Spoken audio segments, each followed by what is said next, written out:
What do you want to be when you grow up, Olivia? An astronaut.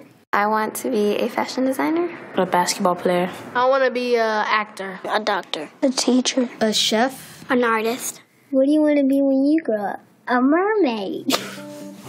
Do you know what a computer programmer is? Yeah, no.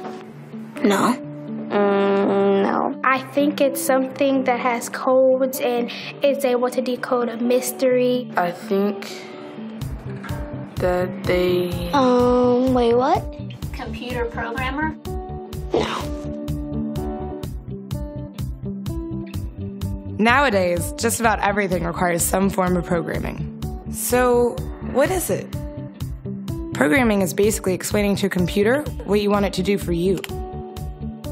When you're programming, you're teaching possibly the stupidest thing in the entire universe, a computer, how to do something. Programming is one of the only things in the world that you can do where you can sit down and just make something completely new from scratch, you know, whatever you want. It's really not unlike kind of playing an instrument or something, or playing a sport. It starts out being very intimidating, but you kind of get the hang of it over time. Coding is something that can be learned, and I know it can be intimidating. A lot of things are intimidating, but what isn't? A lot of the coding that people do is actually fairly simple. It's more about the process of breaking down problems than sort of coming up with complicated algorithms as people traditionally think about it. Well, if it's fairly simple, why aren't there more of us doing it? Over the next 10 years, there will be 1.4 million jobs in computer science, and only about 400,000 grads qualified for those jobs. That's a shortage of 1 million people. So, how do you start?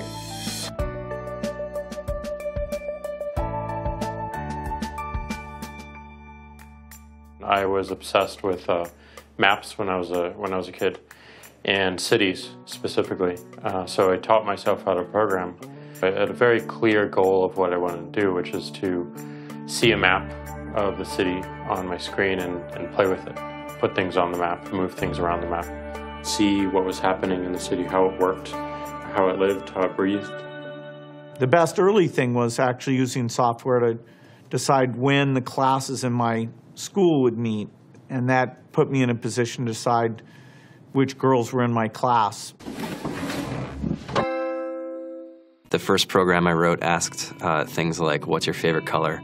Or how old are you? I first learned how to make a green circle and a red square appear on the screen. The first time I actually had something come up and say, hello world, and I made a computer do that. It was just astonishing. When I finally learned a little bit of programming, that blank wall resolved into a bunch of doors. And you open them, and finally you start to open enough doors that the light comes in. And to me, a finished program is like a structure filled with light. All the corners are illuminated. You understand the structure of it.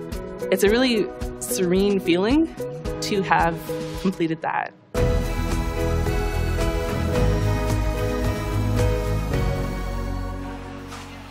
It took me some time to realize that creating things with your hands or creating code, creating programs, is just a different way to express creativity. I think right now there's a big emergence of the culture of making. People who make their own scarves and hats, people who write their own apps. Now it's just limited by your imagination and sort of what kinds of ideas what kind of understanding can you build into the computer so that it can do these things that were previously impossible.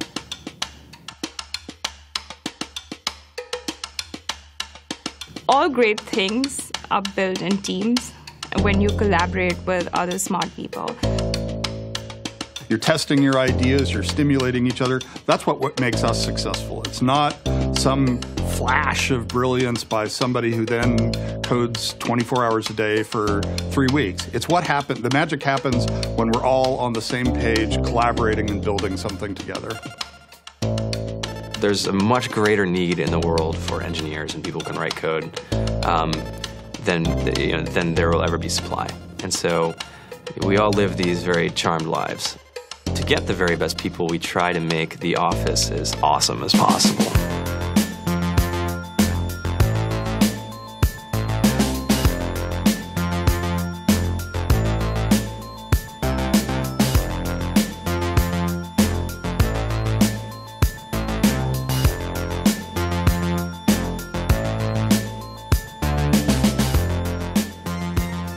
have a fantastic chef. Free food. Breakfast, lunch, and dinner. Free laundry. Snacks.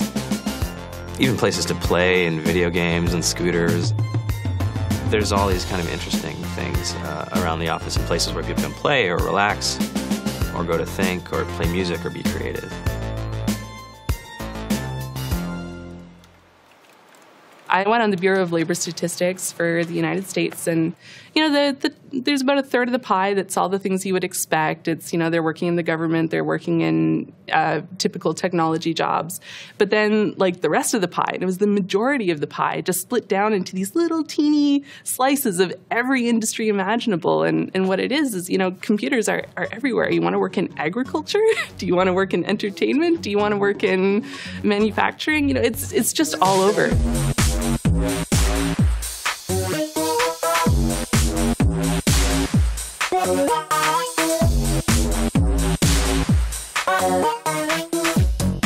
Here we are, 2013.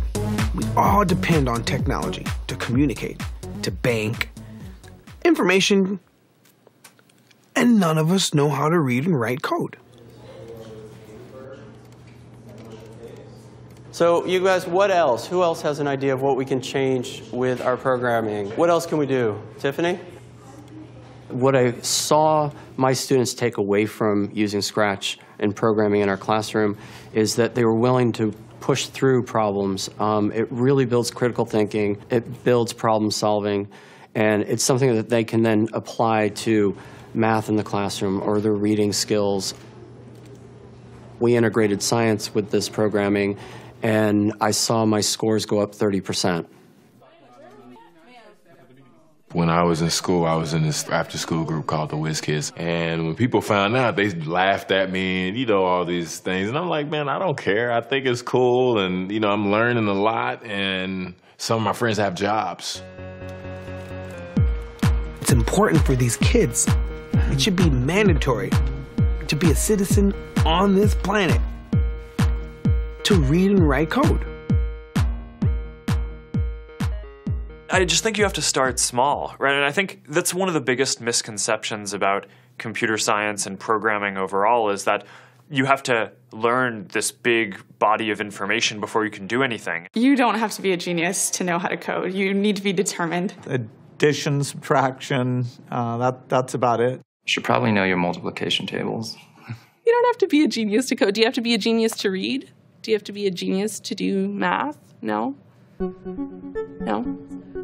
I think if someone had told me that software is really about humanity, that it's really about helping people by using computer technology, it would have changed my outlook a lot earlier. Whether you're trying to make a lot of money or whether you just want to change the world, computer programming is an incredibly empowering skill to learn. To be able to actually come up with an idea and then see it in your hands and then be able to press a button and have it be in millions of people's hands. I think we're the first generation in the world that's really ever had that kind of experience. The programmers of tomorrow are the wizards of the future. You're going to look like you have magic powers compared to everybody else. I think it's amazing. I think it's the closest thing we have to a superpower. Great coders are today's rock stars. That's it.